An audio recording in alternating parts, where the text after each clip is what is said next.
दोस्तों नमस्कार। आज की जो सनसनीखेज न्यूज है जिसने भारतीय जनता पार्टी को और भारतीय जनता पार्टी के आईटी सेल को सबसे बड़ा झटका दिया है, वो खबर यह है कि एलन मस्क ने ट्विटर पर, जैसे कि कोर्ट ने अवधि दी थी कि शुक्रवार तक आपको अपना अधिग्रहण पूरा करना होगा, ट्विटर पर अपना अधिग्रहण पूरा कर लिया है। और आते ही उन्होंने सबसे पहले 3 लोगों को निशाना बनाया है जो एग्जीक्यूटिव्स थे ट्विटर के, उनको बाहर कर दिया है। अब आप सोच रहे होंगे कौन कौन हैं वो लोग। जी हाँ, वो हैं टॉप लेवल के अधिकारी, जिसमें सीईओ पराग शामिल हैं। सीईओ पराग को आप जानते होंगे, काफ़ी चर्चा में रहे थे पिछले दिनों। जब इस तरह की खबरें आई थी तो ये दावा किया गया था कि उनको निकालना इतना आसान नहीं होगा। जी हाँ, उन्हीं पराग अग्रवाल को छुट्टी कर दी गई है एलन मस्क के द्वारा। पूरी खबर पढ़ के सुनाना चाहूँगा दोस्तों आपको। पूरी खबर यह है कि दुनिया के सबसे अमीर शख्स एलन मस्क ने सोशल मीडिया प्लेटफॉर्म ट्विटर को खरीदने की पूरी डील कर ली है। अमेरिकी मीडिया के मुताबिक डील पूरी करने के साथ ही मस्क एक्शन में आ गए और कंपनी के 2 भारतीय मूल के सीईओ पराग अग्रवाल और 2 अन्य टॉप अधिकारियों की छुट्टी कर दी है। इनमें कंपनी की पॉलिसी हेड विजया गाड्डे, आप जानते होंगे, और चीफ फाइनेंशियल ऑफिसर नेड सेगल के नाम शामिल हैं। इसके साथ ही मस्क और ट्विटर के बीच पिछले कई महीने से चल रहा विवाद भी खत्म हो गया है। मस्क ने ट्विटर खरीदने के लिए $44 अरब का ऑफर दिया था, लेकिन बाद में इससे मुकर गए थे। उसके बाद ट्विटर ने उन्हें कोर्ट में घसीट लिया। अगर मस्क शुक्रवार तक इस डील को आगे नहीं बढ़ाते तो कोर्ट इस मामले की सुनवाई शुरू हो जाती। टेस्ला के सीईओ मस्क ने काफ़ी किंतु परंतु के बाद कोर्ट की तय डेडलाइन से पहले ही माइक्रो ब्लॉगिंग प्लेटफॉर्म ट्विटर का अधिग्रहण कर लिया। हालांकि ट्विटर ने अधिकारियों को निकाले जाने के संबंध में कोई भी टिप्पणी करने से इनकार किया, लेकिन मस्क के इस एक्शन से ट्विटर के कर्मचारियों में खलबली मची हुई है। 75% कर्मचारियों की छटनी नहीं करेंगे, पहले इस तरह की खबर थी।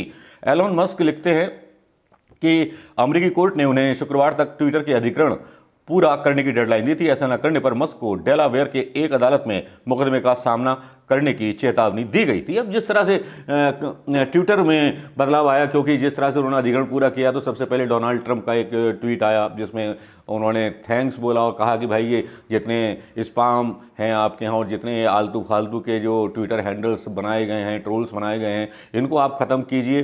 काफ़ी लोग इस रिएक्शन को लेकर के एलन मस्क के, जब पराग मिश्रा और जो इनकी लीगल मामले देखती थी, नाम था उनका विजया गाड्डे, क्योंकि ये वही थी ताकतवर महिला जो ट्विटर पर अधिकतर लोगों को, मतलब किसका ब्लॉक करना है, किसका चलने देना है, किसका गिरने देना है। और कई लोगों की शिकायत तो ये रही कि ट्विटर का जो हैंडल था भारत में सरकार का समर्थक बन गया था, सरकार विरोधी चीज़ें नहीं मतलब आगे बढ़ने देता था और सरकार के एजेंडे को काफ़ी आगे बढ़ाता था। कई बार ऐसे जहरीले ट्वीट भी हुए बीजेपी के नेताओं के द्वारा, जिनके बारे में ट्विटर ने कोई एक्शन नहीं लिया, और दूसरे लोगों ने अगर ऐसा ही कुछ कर दिया तो उनको ब्लॉक तक कर दिया गया। अब इस खबर से जो है बहुत मुश्किल में आ गए हैं बीजेपी आईटी सेल के लोग। तेजेंद्र सिंह बग्गा हालांकि ट्वीट करते हैं, उनका बधाई देते हैं, लेकिन अब सरकार के हाथ में क्या रहेगा ट्विटर, या ट्विटर जो है अपना कारोबार यहाँ से समेट लेगा, या सरकार की अगर नहीं मानेगा तो, या एलन मस्क पॉलिसी में सुधार कर पाएंगे। लेकिन खबर ये सनसनीखेज है कि इन तीनों अधिकारियों को, जो टॉप अधिकारी थे, एग्जीक्यूटिव अधिकारी थे, जिनके फोटो गाए बेगाए सरकार के प्रधानमंत्री मोदी के साथ भी देखे जा सकते हैं, अब ट्विटर से निकाल दिए गए। कहा यहाँ तक जा रहा है कि उन्हें हेडक्वार्टर से निकालने के लिए सिक्योरिटी तक लगा दी गई और हेडक्वार्टर से बाहर निकाल करके फेंक दिया पराग अग्रवाल को। दोस्तों नमस्कार, जय हिंद। मैं मनोज कुमार शर्मा। आज़ाद हिंद आवाज़ के लिए सब्सक्राइब कीजिए, शेयर कीजिए, कमेंट कीजिए। नमस्कार, जय हिंद दोस्तों।